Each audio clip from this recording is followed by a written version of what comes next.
और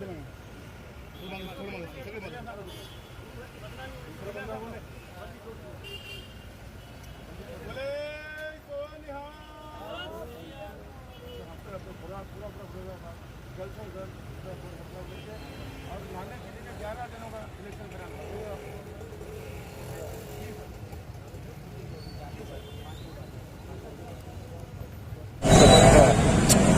गुरुद्वाराचा बोर्डाचा कार्यकाळ संपलेला आहे. ते कार्यकाळ संपल्यामुळे कायद्यामध्ये बदल करावा. लोकशाहीच्या प्रमाणे हा कायदा नव्याने गठीत व्हावा आणि गुरुद्वारा बोर्ड जे मुदत संपलेली आहे ते बरखास्त करावं. अशा 2-4 मागण्या मी त्याला सांगितलं की मी स्वतः याच्या जाती लक्ष घालतो. पुढच्या आठवड्यामध्ये एक प्राथमिक स्वरूपामध्ये काही लोकांचं शिष्टमंडळ ते मुख्यमंत्र्यांना महसूल मंत्र्यांना सुद्धा लक्ष घालून याच्यामध्ये आणि त्याच्या म्हणण्यात तथ्य आहे लक्ष घालायचं आहे. जयपूर येथील चिंतन शिबिरानंतर महाराष्ट्राची काँग्रेसची बैठक घेण्यात आली. पिछले 23 तारीख से माननीय जिलाधिकारी कार्यालय के सामने कलम 11 रद्द हो, गुरुद्वारा बोर्ड बर्खास्त किया जाए, 3 सीटों की जगह 11 सीटों के इलेक्शन लिए जाए और तत्कालीन गुरुद्वारा बोर्ड में जो पिछले 3 साल के इनके कार्यकाल में जो भ्रष्टाचार हुआ है इसकी माननीय जिलाधिकारी साहब के नेतृत्व में एक समिति की चौकसी की जाए। इस सभी मांगों को लेकर हम 23 तारीख से चक्रीय उपोषण शुरू किया है। आज नांदेड़ जिले के लोकप्रिय नेता पालक मंत्री अशोकराव जी चौहान साहब ने एक हमारे शिष्टमंडल को आज बुलाया था और शिष्टमंडल में एक हमारी चौहान साहब से मीटिंग में ऐसी बात हुई कि आपकी ये सभी बातों को हमने गंभीरता से नोट ली है और चौहान साहब ने आश्वासन दिया है कि जल्द से जल्द आने वाले महीने में हम आपकी ये सभी चीज़ों का निवारण करेंगे और आने वाले 3 से 4 तारीख को चौहान साहब के नेतृत्व में हम मुख्यमंत्री साहब, महसूल मंत्री साहब, इन सभी मंत्री महोदय से हम मुंबई जाकर मिलेंगे।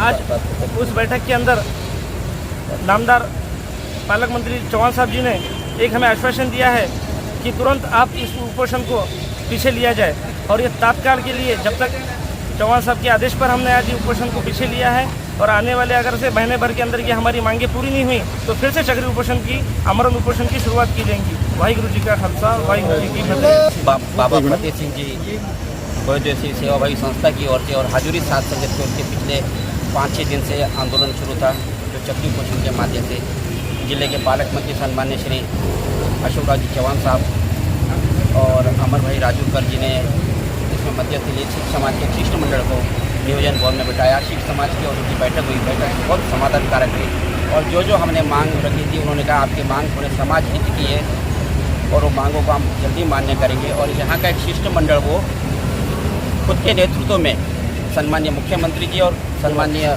महसूल मंत्री जी के पास में लेके जाएंगे और जो आप जो कार्य बोले गुरुद्वारा बोर्ड का एक्ट बहुत इसको बदलाव की जरूरत है, पूरे कायदे बदल गए, आपका रहेगा ये भी बताऊंगा ऐसा किया।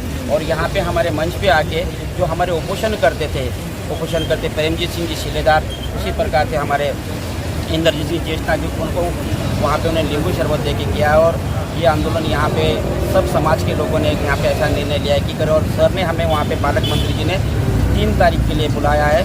5 से 6 लोगों का हमारा शिष्टमंडल वहाँ पे जाएगा और ये ऐतिहासिक कार्य करेंगे। इसके लिए विशेष तौर पे हम अमर राजूकर जी, वीरेंद्र सिंह जारी वाले और सभी समाज बांधवों का आभार व्यक्त करते हैं और विशेष तौर पे बाबा फतेह सिंह जी बहुविधि सेवाभावी संस्था ने ये आंदोलन को जो आगे चलाया इसके लिए हम सभी समाज की ओर से इनका आभार व्यक्त करते हैं। हजूर धन्यवाद।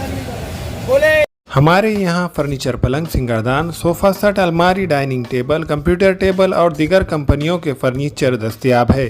प्रोप्राइटर मौलाना मोहम्मद शबीर अहमद साहब, deluxe furniture mall and home appliances, fruit market के सामने, माल्टीगिरी रोड, कामठा, नांदेड़। हमें ख़वातीन और औरतों के दीगर अमराज, बांझपन के इलाज के लिए, फैमिली प्लानिंग की मशवरात के लिए, बेहतरीन आलात की सहूलत में, नॉर्मल और ऑपरेशन से बच्चों की पैदाइश के लिए और ज़चगी के साथ साथ औरतों के दीगर अमराज के इलाज के लिए खुसूसी नज़्म केरला के मल्टी स्पेशलिटी और गवर्नमेंट हॉस्पिटल के तजुर्बेकार डॉक्टर खान सारा नुदरत, मावीन maternity and nursing home, Chawalwala complex, SBI bank के ऊपर, देगलू नाका, नांदेड़। अस्सलाम वालेकुम, मैं अखिल मिर्जा। हमें उम्मीद है कि आपको हमारा चैनल अच्छा लगता होगा। लेटेस्ट न्यूज अपडेट के लिए देखते रहे नांदेड़ उर्दू न्यूज और न्यूज के पसंद आने पर लाइक, शेयर और सब्सक्राइब करना ना भूलें।